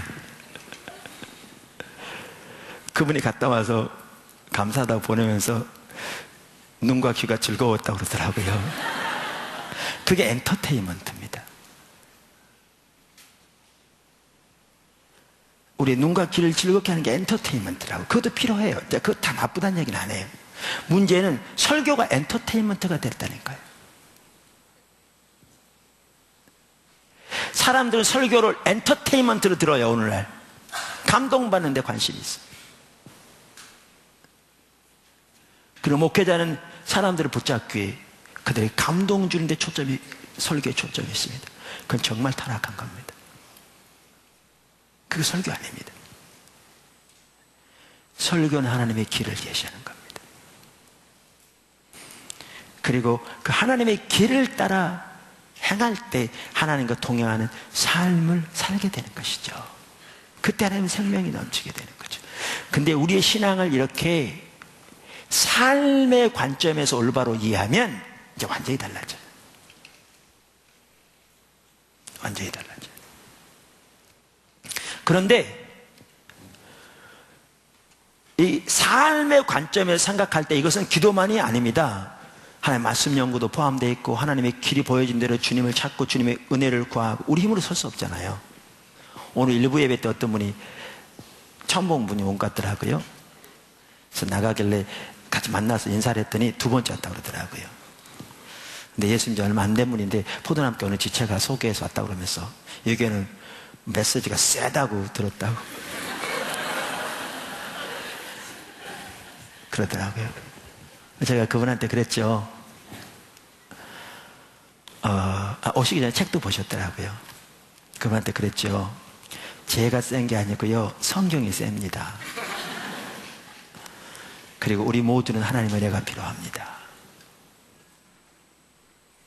성경은 하나님의 기준을 말하고 있고요. 그래서 성경이 세요. 문제는 우리가 하나님의 은혜로만 설 수 있어요.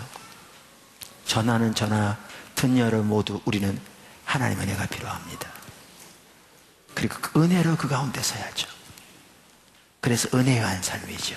십자가의 삶이고 믿음의 한 삶이죠.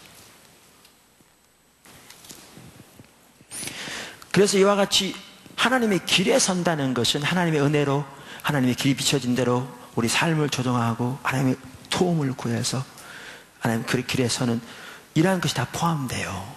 그런데 그 첫 출발점이 어디냐? 중보기도예요. 중보기도로 나가서 하나님의 얼굴을 구하고 그분의 의중에 있는 것을 알기 원하고 그 뜻이 이루어지도록 기도하고, 그렇게 하면서 내 삶에 하나님 합당치 못한 보여질 때 삶을 조정하고 하나님의 은혜를 구하고 주 앞에 나가는, 이게 출발점입니다. 이렇게 주님을 구하여 나가지 않으면 어떻게 되느냐 하면요, 아까도 말한 대로 들었다고 하면 이제 그거에 만족해서 머리만 커져가지고 자기도 전혀 그 삶을 살지 못하면서 삶을 살지 못하는 사람 판단하죠. 다른 교회 판단하고, 다른 목회자 판단하고, 또 교회 목회자 판단하고, 리더 판단하고, 오이코스 리더 판단하고, 다른 사람 판단하고, 자기 똑같으면서도 이렇게 돼버리고요. 또 반대 극단은 뭐냐 하면 주님을 구하지 않으면 그렇게 살아야 할 당위성을 알겠는데 어떻게 그렇게 사냐, 전혀 시도도 안 해보고 어렵다고만 생각해서 맨날 죄책감 가운데 살아가는 거죠. 왜요? 주님을 안 구하기 때문에. 주님을 구해서 나와야 되는데, 주님을 구해서 나와야 되는데 이렇게 양쪽으로 나가는 거죠. 제가 여기 계신 그분의 얘기를 또 할게요. 그분이 간증해서 해서 제가 들었기 때문에 신뢰는 안 될 것 같아요. 누구라고는 얘기 안 하니까. 그분이 포도나무께 몇 년 전에 오셨는데요, 저는 잘 모르죠. 오시기 전에 그랬다고 그러더라고요. 포도나무교회는 십자가의 복음을 전한다고. 십자가 복음이 뭐냐, 그분은 원래 이제 직업이 학구적인 이런 부분에 관련된 분이라 연세가 좀 드셨어도 이 부분에 좀 학구적인 분이라 그러신지 십자가 복음 책을 딱 읽으셨대요. 제 책을. 그래서 이게 십자가 복음에 딱 이렇게 가닥을 잡고 오신 거예요. 저는 몰랐어요. 나중에 얘기 들었죠. 제 눈에 보인 건 뭐였냐? 예배 시간 계속 조는 거죠. 그 본인도 얘기하시더라고요. 부부가 둘이 앉아서 예배 시간마다 서로 꼬집어서 깨우느라고 예배 시간 내는, 주체할 수 없는 졸음이 쏟아지는 거죠. 내가 앞에서 보면 그거만 뭐예요? 그러기를 1년, 2년 가까이 하셨다나. 근데 정확한 시간은 1년 이상 하셨어요. 오이코스에서 기도하는 중에 NWS 십자가 복음학교를 가면 좋겠다는 마음이 있어서 성도들이 기도해 줬어요. 그래서 권면했어요. 그랬더니 그게 마음에 받아들여서 십자가 복음학교로 오셨어요. 2주 동안 하는. 그때 눈꺼풀이 벗겨진 겁니다. 자기 현실이 보여진 거예요. 전혀 모르고 있는 자기가 보여진 거예요. 그래가지고 NWS를 마치고 다이장막에 매일 나와서 주님을 구하기 시작했어요. 얼마 되지 않았는데요, 주님과 놀라운 친밀한 교제가 열려지기 시작하더라고요. 하나님의 관점이 보여지고, 하나님의 마음이 부어지고, 하나님의 우중이 알려지고. 완전히 바뀌었어요. 제가 보기엔 뭐만 하면 되냐? 이제 지속적으로 주님을 찾으면서 주님의 마음이 있는 것에, 주님의 의중이 있는 것에 자기 처지 살 수 있는 대로 힘을 다해 그 아버지의 일에 동참하는 주님의 인대로 순종하는 삶을 살아가면 자라나게 돼 있어요. 출발점이 뭐냐? 중보기도입니다. 중보기를 통해서 우리가 배운 것들이 실제가 됩니다. 실제가 됩니다. 이 면에서 또 다른 관점이 있습니다. 저는 그거를 큰 바위 얼굴이라고 그러는데요. 우리 어렸을 때 초등학교 책인가 보면 큰 바위 얼굴 소설이 있었어요. 호어턴인가 그분이 쓴 책이죠. 제가 검색해서 한번 찾아봤어요. 그 소설에 대해서. 그랬더니 왜냐하면 전체적인 줄거리는 생각이 나는데 자세히 기억이 안 나가지고. 거기 제목이 어네스트라는 아이인데 그 마을에 큰 바위 얼굴이 새겨진 언덕이 있었는데 엄마가 전설에 대해 말해주면서 그 얼굴을 닮은 아이가 태어나서 훌륭한 사람이 될 거라고 그 전설을 알려줬죠. 그래서 그 어네스트는 크면 그런 사람을 만나보았으면 좋겠다, 그런 기대를 가지고 또 그렇게 훌륭한 사람이 되었으면 좋겠다, 그런 마음으로 진실되게 겸손하게 자라난 거죠. 세월이 흐르는 동안 돈 많은 부자, 싸움 잘하는 장군, 말 잘하는 정치인, 글 잘 쓰는 시인들 찾아보면서 그들이 그 큰 바위 얼굴을 찾았답니다. 근데 한 사람도 못 찾았답니다. 그러던 어느 날 설교하고 있는 중에 자기가 한 시인이 들으면서 큰 바위 얼굴이다 그러더래요. 자기를 가리켜서. 그게 그 내용입니다. 그러니까 본인은 그 사실을 잘 받아들이려고 하지 않았지만 자기도 모르는 사이에 큰 바위 얼굴이 되었던 거죠. 제가 중보기도에 대해서 말하면서 왜 이 예를 자꾸 드냐 하면요, 이렇더라고요. 제가 예를 들어서 그냥 쉽게 설명할게요. 하나님께서 저를 처음 중보기도 인도하실 때 집중적으로 기도하게 하셨던 게 뭐냐 하면 하나님이 나라의 부흥을 비껴가지 말게 해주세요 라는 거였어요. 오늘날 우리의 처지가 회복되어야 할 절실한 필요 가운데 있잖아요. 하나님의 부흥이 절실하게 필요한, 교회의 부흥이 아니라 하나님의 부흥. 왜냐하면 방문한 분들 부흥하면 교회 성장을 그거 말고 하나님 영광 주게 임하셔서 우리가 그 임재 앞에 우리 자신이 보여서 회개하고 돌이키고 기독교 역사에 임할 때 하나님의 부흥처럼 대규모로 있는 영혼들이 구원받고 하나님의 통치가 임재가 교회 가운데 회복되어지고 우리의 삶이 바뀌어서 사회의 윤리가 바뀌어지는 일까지, 어떨 때는 한 세대에 이르도록 바뀌어가는 역사들을 말하는 거죠. 하나님의 부흥. 그래서 집중적으로 기도했던 게 뭐냐 하면 하나님, 이 나라에 한 교회도 빠짐없이 하나님의 부흥이 임해주세요. 도서 상간벽제이르도록 모든 교회 가운데 하나님 회복시켜 주시고 부흥으로 임해주세요. 기도하는 거였어요. 그렇게 기도할 때요, 하나님 저를 쓰실 거다, 제가 부흥이 올 때 주역이 될 거다, 이만큼 생각 없어요. 그런 생각이 있었다면 그 야망이죠. 그건 자기 목적을 위해 기도하는 거죠. 그런 생각 없었고요. 지금도 포도나무 교회가, 샘물교 선교회가 이달에 부흥이 말 때 주역이 될 거다, 저는 그렇게 생각하지 않습니다. 여러분이 이렇게 생각한다면 대단히 큰 야망 가지고 계시네. 꿈 깨세요. 여러분 중심이 옳지 않습니다. 저는 그렇게 생각하지 않습니다. 그때 기도할 때 제가 중요한 게 아니고 초점이 저도 아니고 하나님의 뜻이 이루어지기를 기도했고 하나님의 뜻이 이루어질 수 있다면 그것은 충분한 거죠. 그것은 족한 겁니다. 그것이 기쁨이고. 근데 그렇게 기도하다 보니까 나도 모르는 사이에 하나님께서 우리 가운데 일하고 계신 게 보여지더라고요. 우리 가운데서. 아까도 말씀드린 대로 지금도 우리가 주역이 될 거야. 그 얘기 아니라니까요. 하나님께서 하나님의 부흥을 위한 하나님의 일들을 우리 가운데 행하고 계신 것이 보여지더라 그 말이죠. 이걸 두고 제가 하는 얘기입니다. 중보기도는 큰 바야흐르과 같다. 여러분이 하나님의 뜻이 이루어지도록 기도하고 간구했는데 여러분도 모르는 사이에 여러분 삶 속에서 하나님이 일하고 계신 것을 발견하게 되죠. 이때도 중요한 것은 여러분 동기입니다. 중심이 중요합니다.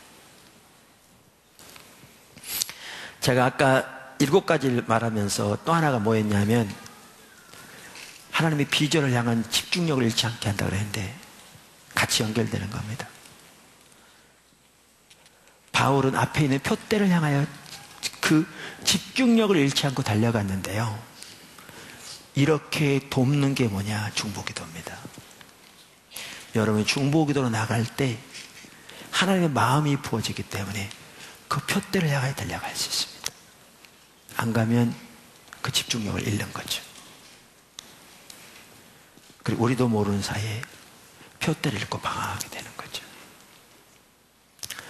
여러분, 그 얘기 참 하려다 광고 시간 잊어먹었는데 제가 해야겠네, 지금. 어떤 분들은 좀 난리가 났을 겁니다. 제가 부산에서 난리가 나고 그래가지고. 왜냐하면 휴대폰으로 제가 문자를 보냈는데 당신의 생일을 기록하기 원합니다. 뭐죠? 막 이렇게, 오니까 도대체 뭐야? 그래가지고, 이 문구도 뭐지? 내가 보통 쓰는 문구도 아니고, 그래가지고 해킹 당했나? 그래가지고 저한테 막 연락 오고 그랬습니다. 제가 다른 게 아니고요. 생일을 관리하는 앱을 사가지고 좀 해보려고 버튼을 막 누르고 그랬는데, 여기에 있는 주소로 다 간 겁니다, 그게. 여러분 여기 주소 있는 분들은, 전화번호 있는 분들은, 그분들은 거기 앱 혹시 들어가시면 자꾸 연동돼서 되면 이렇게 할 수 있도록 좋은데, 그래서 제가 페이스북에도 여기저기 연결해 놓은 분들이 있습니다. 여러분이 포도나무 지체로서 저한테 신청하면 제가 다 받아드릴 겁니다. 근데 얼굴을 실어놔야 내가 여러분이 지체인지 아니까 얼굴을 실어놓고 신청하십시오. 이름만 가지고 모르니까. 그런데 어떨 때는요, 페이스북에 보면 그런 것도 있어요. 힘들다. 왜 사는지 모르겠다. 이게 보이면 내 눈에 보이죠? 주님을 찾지 않고 있는 게 보이는 거예요. 비전이 흐려진 거죠. 어디로 가고 있는지 목표가 흐려진 거예요. 멀리 살아가든지 표대를 잃은 거죠. 그 비전을 향한 열망이 식은 거죠. 왜 이런 줄 아십니까? 주님의 얼굴을 구하지 않기 때문에 한 거죠. 중보기도 하지 않아서 그래요. 하나님의 얼굴을 구하고 서야 하나님의 마음과 우정이 보여지고, 그러니까 그 표대를 향하여 오늘도 달려갈 수 있는데, 그 집중력을 잃지 않게 되는데, 하나님 얼굴을 구하여 서지 않으니까 방향의식을 잃어버리고 살다 보면 이런저런 문제들이 있다 보니까 그 문제에 휩쓸려서 자기의 정체성을 잃어버린 채 무엇을 위해 사는지도 모르고 그렇게 전락해버리고 마는 거죠. 우리가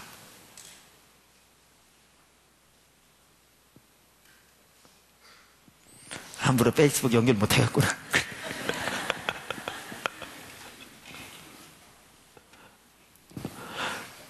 근데 중보기도로 나가서 하나님의 얼굴을 구할 때 그 마음이 부어지기 때문에 그 앞에 있는 표대를 향한 집중력이 생깁니다. 우리가 승리하는 삶을 살기 위해 중요한 요소 중에 하나가 표대를 향한 집중력입니다. 그 은혜가 부어지길 축복합니다. 저에게, 여러분에게. 네 번째, 하나님 임재고요. 하나님 얼굴 구하서 임재 함께 하십니다. 다섯 번째 뭐라고 그랬죠?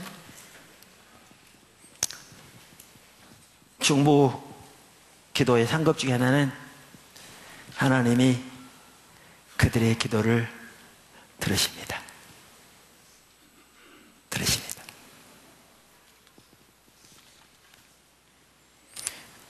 느헤미야 보세요. 예루살렘이 처해 있는 현실을 보게 하시잖아요. 얘기를 듣고. 그러니까 중보기도를 세우실 때 하나님께서 하신 일기 하나가 현실 인식이라고 했잖아요. 그게 보여지니까 중보기도로 나가거든요. 이게 보여지니까 자기도 모르는 사이에 그것이 자기를 압도한 거거든요. 그러니까 왕 앞에 나갈 때 자기도 모르는 사이에 수심이 가득했거든요. 그는 특별히 술을 맡은 관원이라 연회장에서 왕을 섬기는 자인데, 그때 왕도 왕비도 같이 있는 파티에서 분위기 있게 뭐가 날아가는 거죠. 근데 자기도 모르는 사이에 그러고 있었거든요. 왜? 그게 자기를 압도하고 있었거든요. 그런데 시간적으로 보면 처음에 그렇게 현실이 인식되어져서 하나님 앞에 금식하며 기도한 그 시점부터 지금까지 4개월이 지났거든요. 4개월 동안 그렇게 해왔던 거예요. 근데 왕이 묻잖아요. 근데 그게 계기가 돼가지고 하나님 역사하셔서 왕의 마음을 움직여서 느헤미야를 예루살렘 총독으로, 유다 총독으로 임명하고 주변 나라에 조서를 보내 돕게 하잖아요. 보세요. 하나님 일하신 거 보세요. 깨닫게 하시고 기도하게 하신 다음에 하나님 일을 이루어 가시는 거예요. 이게 일하시는 방법이에요. 다니엘이 서책을 통해 예루살렘의 황폐함이 70년 만에 그치리라는 예레미야서를 통해 깨닫게 됐다 그랬잖아요. 그럼 중보기도 나가잖아요. 9장에. 그러면서 천사가 21일 만에 나타나서 응답되었다고 보여주잖아요. 근데 제가 이렇게 이 연대를 보다 보니까요, 다니엘이 기도한 해와 고레스를 통해서 칙령이 내려진 해가 같은 해입니다. 칙령이 내려진 거 알았더라면 그럴 일이 없었을 거고요. 이거 보니까 하나님이 약속을 깨닫게 하시고 기도하신 지 몇 개월이 되지 않아서 역사하신 거죠. 어떨 때는 짧게 이렇게 할 수도 있어요. 안나, 하나님이 메시아에 대한 약속을 보이시고 그 약속을 붙들고 기도했는데 84세가 되도록 했다고 그랬어요. 어떤 성경은 84년. 84년은 놔두고라도 84세까지만 되더라도, 그 당시 주로 결혼을 14세, 13세, 15세 이때 했으니까 7년 동안 살았으니까 20대 초반에 혼자 됐을 것이고, 84세까지 기도했더라면 60년 이상 기도했죠. 그러나 응답하셨어요. 어떨 때는 빨리 응답할 수도 있고 어떨 때는 늦게 올 수도 있지만 하나님이 하나님의 뜻을 보이시고 기도하게 하시면 하나님이 반드시 그 기도를 응답하십니다. 하나님의 부흥에 대한 하나님의 일들, 저와 여러분이 지속적으로 주님의 얼굴을 구하고 쉬지 않고 기도하면 하나님의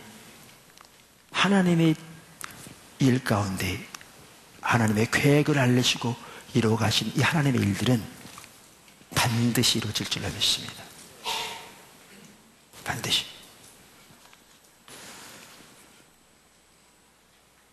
그래서 이번에 책에 나오면 제가 부록 이전의 마지막 장에 후기 해가지고 하나님 우리를 인도하심을 쭉 써놨습니다. 읽어보시고요. 어떻게 우리를 여기까지 인도하셨는지, 그리고 지금 무엇을 위해 기도할 것인지 집중적으로 기도하면 하나님은 반드시 그 일을 이루실 줄로 믿습니다. 중보기도의 상급, 또 하나는 하나님이 우리의 기도를 들으신다는 겁니다. 너무나 놀라운 축복이죠. 이 상급들이 저와 여러분의 삶 속에 넘치게 되시기를 주님의 이름으로 축원합니다. 기도하겠습니다.